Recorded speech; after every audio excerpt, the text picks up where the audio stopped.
Hey hi నేను ఈ వీడియోలో తలరాత గురించి మాట్లాడతా అంటే నా అభిప్రాయాన్ని చెప్తా నిజమా లేదా ఎలా ఇలాంటి పాయింట్స్తో తలరాత గురించి మాట్లాడతా కొంత కొంతమంది అంటారండి శ్రీకృష్ణుడు భగవద్గీతలో తలరాత గురించి చెప్పాడు అని ఏం చెప్పాడంటే కొన్ని నువ్వు ప్రయత్నం చేస్తే నీకు దొరుకుతాయి ఇంకొన్ని నువ్వు ఎంతే ప్రయత్నం చేసినా నీకు దొరకదు అని చెప్పాడు అంట ఈ భగవద్గీతలో చెప్పాడు అని అంటారు ఎక్కడో ఫీల్ వస్తుంది అనిపిస్తుంది నాకు నిజమేమో అని ఆ తలరాత నిజమేమో అని ఒక ఎగ్జాంపుల్లో ఇప్పుడు డైలీ లేబరర్స్ కూలీ పని చేసేవాళ్ళు 300కి 400కి ఎంత కష్టపడతారు ఒక దినమంతా 5 నిమిషాలు పాట పాడితే 1,00,000 ఇస్తారు అంటే ఎవరైనా వదులుకుంటారా? ఎవ్వరు వదులుకోరు. ఇప్పుడు నా క్వశ్చన్, అందరూ ఎందుకు ఎస్పి బాలసుబ్రహ్మణ్యం, కేఎస్ చిత్ర లాగా గ్రేట్ సింగర్స్ కాలేరు? సో తలరాత నిజమేమో అని ఒక ఫీలింగ్ వస్తుంది. నెక్స్ట్ పాయింట్, నేను ఈ బ్రహ్మకుమారి సంస్థకి ఒకసారి వెళ్ళాను. వాళ్ళు చెప్పారు life is like A drama, జీవితం అనేది ఒక నాటకము అని. ఎలా అంటే ఇప్పుడు అర్జునుడే ఒకలాగా ఉన్నాడు, భీముడే ఒకలాగా ఉన్నాడు, కర్ణుడే ఒకలాగా ఉన్నాడు. ఇప్పుడు నాటకంలో అర్జున పాత్రధారి ఎవడుంటాడో తన పాత్రని బాగా చేస్తే జనమంతా పొగుడుతారు, బాగా చేశాడు అంటారు, లేకపోతే లేదు. సో అలాగే దేవుడు ఒక్కొక్కరికి ఒక్క పాత్రని ఇచ్చింటాడు ఈ జీవితంలో అని అర్థం. దానికి ఎగ్జాంపుల్ ఇప్పుడు మూవీస్కి వస్తే ఇప్పుడు యాక్టర్స్ తీసుకోండి, అల్లు అర్జున్ కావచ్చు, జూనియర్ ఎన్టీఆర్ కావచ్చు, లేక చిరంజీవి కావచ్చు. కోట్ల మంది థియేటర్లో మూవీని చూస్తారు. అందరికీ అనిపిస్తుంది వాళ్ళలాగా మనము చేయాలని. డ్యాన్స్ కావచ్చు, యాక్టింగ్ కావచ్చు, మైండ్లో ఇమాజినేషన్ వస్తుంది.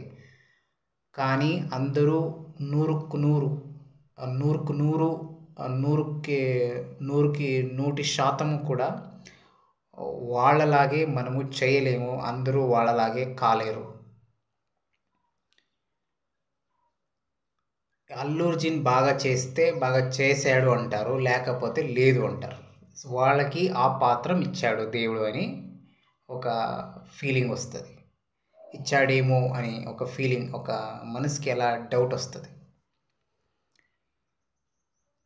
ఇంకొంతమంది ఉన్నారు లైక్ గ్రేట్ పీపుల్లో, రాజకీయంలో కావచ్చు, ఫిలిం ఇండస్ట్రీలో కావచ్చు. నేను న్యూస్లో చూసా, ఒక మినిస్టరు అనేవాడు ఏంటోనండి మా తలరాత అని.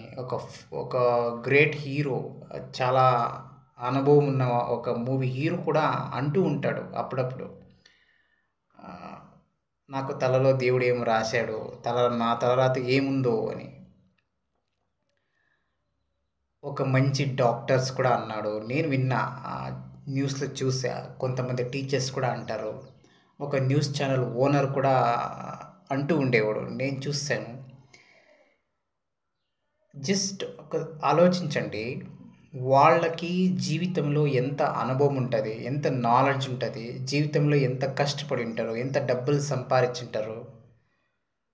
వాళ్ళు కూడా చదువుకుంటారు, ఏజ్ 10-20 కాదు, 50-60, చాలా ఎక్స్పీరియన్స్డ్. వాళ్ళే అలా అంటూ ఉండారంటే సో ఏమో అర్థం ఉంది, తలరాత అనేది నిజమేమో అని ఒక ఫీలింగ్ వస్తుంది. ఇంకొకటి, మన దేశంలో ఎంతోమంది ఉన్నారు, కోట్ల మంది ఉన్నారు. అందరూ ఐఏఎస్ ఆఫీసర్సు, ఇంజనీర్సు, డాక్టర్సు అవ్వరు. ఇప్పుడు మనకి ఆకలి అవుతున్నప్పుడు ఎంత డబ్బు ఉన్నా డబ్బు తినలేము, అన్నమే తినాలి. అన్నం ఎక్కడి నుంచి వస్తుంది?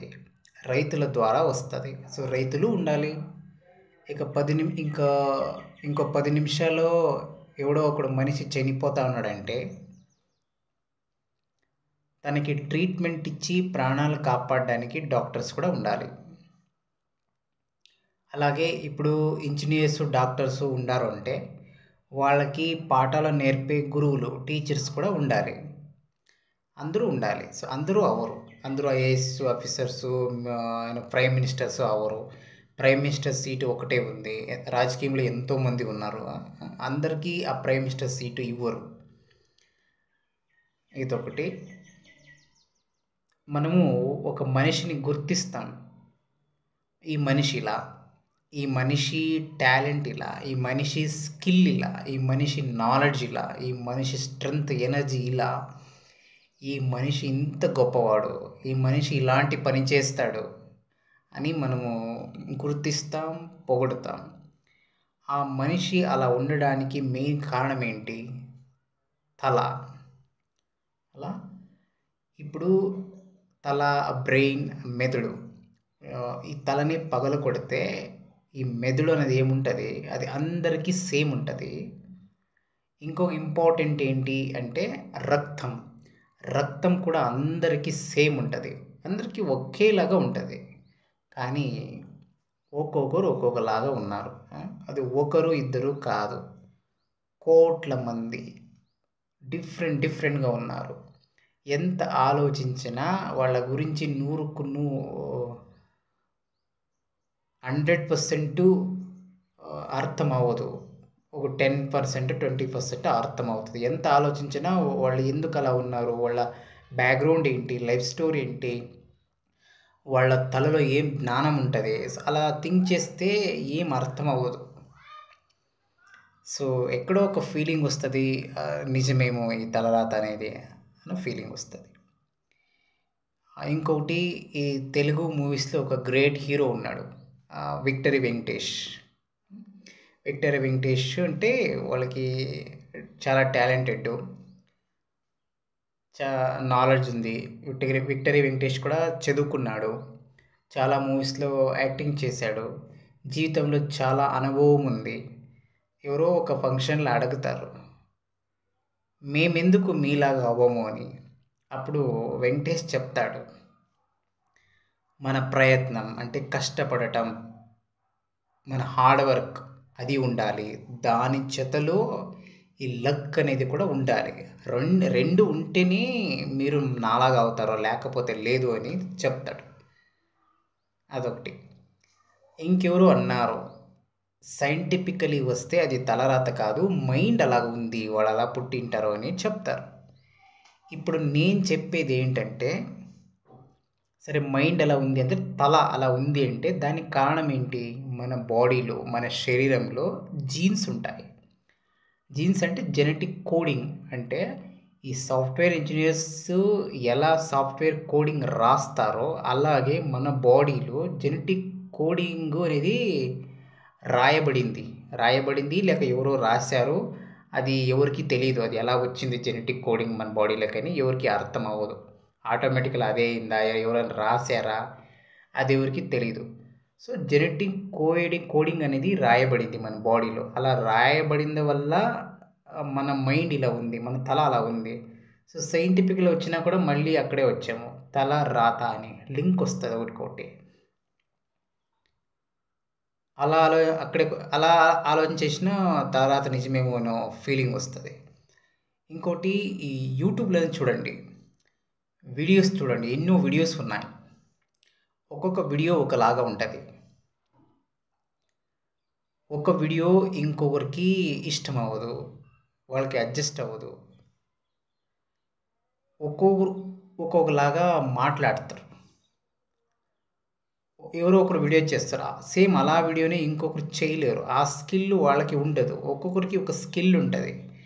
ఒక్కొక్కరు ఒక రకమైన రీతిలో మాట్లాడతారు. ఒక్కొక్కరు ఒక మాట్లాడే విధానం వేరు.